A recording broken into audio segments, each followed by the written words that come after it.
Very pleasant good morning and welcome back to Copper Country Today for this Sunday. In this particular segment, I thought we would spend some time talking to Matt Hookey. Many of you know Matt Hookey is a local businessman.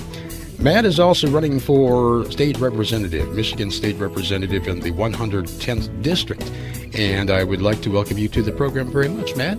Hi, thank you, AJ, and I appreciate you giving me this opportunity to talk. Matt, you're well known as a native of the area and a prominent local businessman. Would you give us a short biography and tell us perhaps why you chose to run for state representative in the 110th District? Sure. Well, starting off, me and my wife are both locals. We've been here all our life. My wife was born and raised up in Kearsarge. I myself here in the Atlantic Mine area. Me and my wife got married at 18 years old.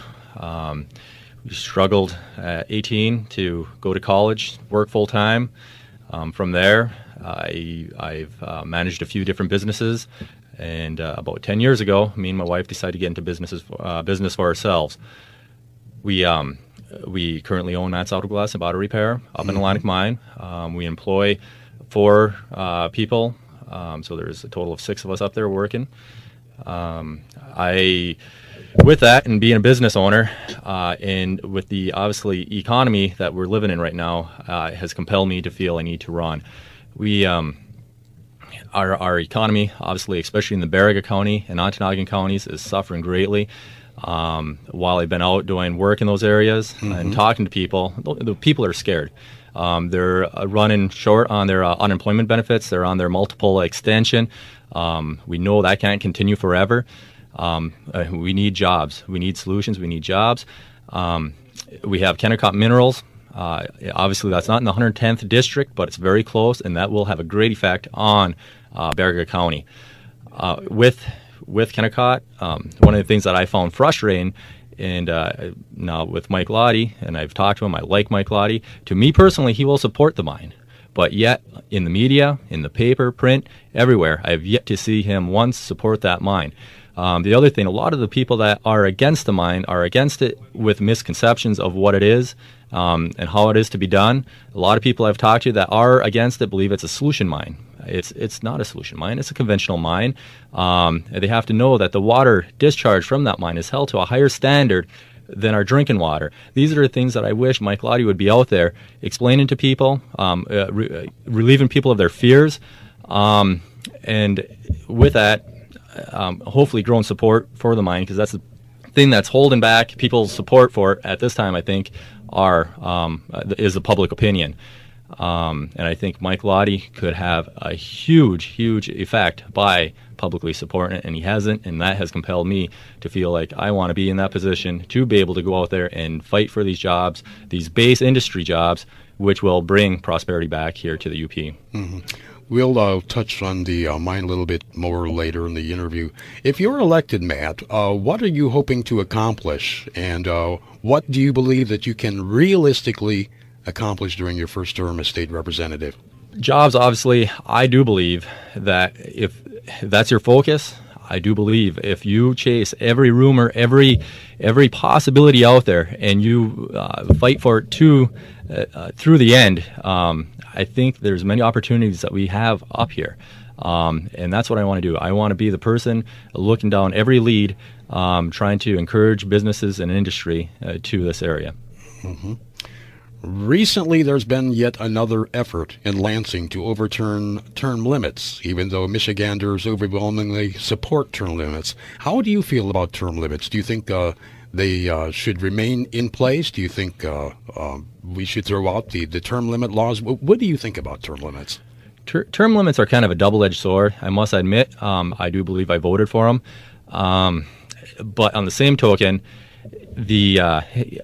there's a lot of great, talented people that get term limited out, and I think that's a shame. Now, do I believe term limits maybe could be longer? I think one of the problems is you get a new legislator, like possibly myself, in. It takes a while to really learn the ropes and get a handle on things. And then by the time you really get a handle of things, you're getting term limited out. Now, maybe a 10-year term limit instead of 6-year, 8-year, somewhere in there where you can become effective before term limited out, I think would be possibly beneficial. Even in good economic times, the Western UP traditionally faces high unemployment rates. The Smurfit Stone, as we mentioned, that plant in Ontonagon closed at the end of last year. That took 178 jobs with it. The White Pines Refinery is in the process of closing down with a loss of 70 plus good jobs. And those are just two examples.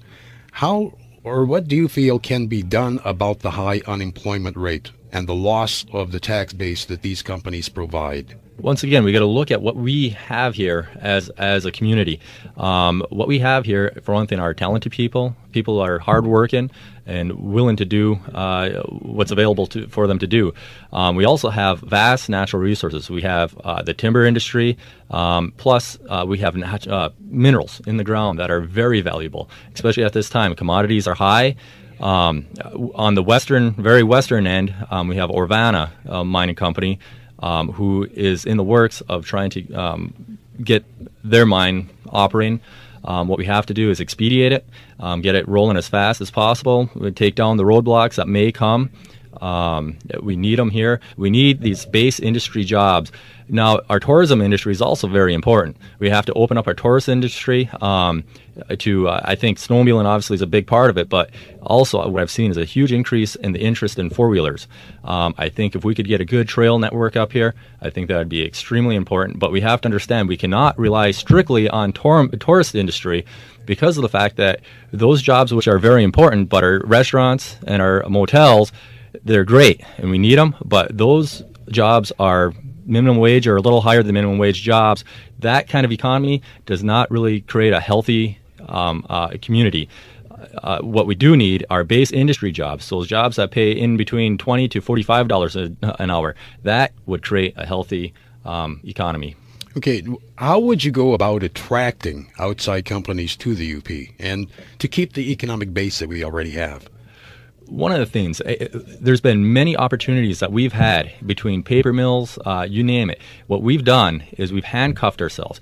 Our environment here is very important. So the reason I live here is because I love our area. The Great Lakes is the main reason I live here. I mean, I could never move to another area that didn't have that resource to us.